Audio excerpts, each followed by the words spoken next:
আপুনি ভাতৰ লগত নেমু খায় নেকি? তেন্তে আপোনাৰ বাবে এটা জৰুৰী খবৰ। ভাতৰ লগত নেমু খালে কি হয় জানেনে? ভাতৰ লগত নেমু চিপি খোৱাটো অতি উপকাৰী নেকি? কি কয় বিশেষজ্ঞসকলে? জনাইছোঁ সবিশেষ ভিডিঅ'টো শেষলৈকে চাব। লগতে ভিডিঅ'টো এটা শ্বেয়াৰ কৰি আনকো চাবলৈ সুবিধা কৰি দিব। নেমু শৰীৰৰ বাবে অতি উপকাৰী বস্তু। গৰমৰ দিনত নেমুৰ ৰস খোৱাটো অতি উপকাৰী বুলি বিশেষজ্ঞসকলে জনাইছে। পানীৰ লগতে মিহলি কৰি হওক বা ভাতৰ লগতে হওক, নেমু খালে শৰীৰত যথেষ্ট পৰিমাণৰ ভিটামিন পোৱা যায়। ভিটামিন চিৰ উৎস হিচাপে শৰীৰৰ বাবে অতি উপকাৰী। আপুনি নেমু কেনেকৈ খাব আপুনি জানেনে? ভাতৰ লগত নেমু চিপি খালে শৰীৰৰ বাবে উপকাৰী নেকি?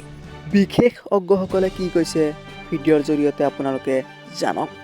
দুপৰীয়া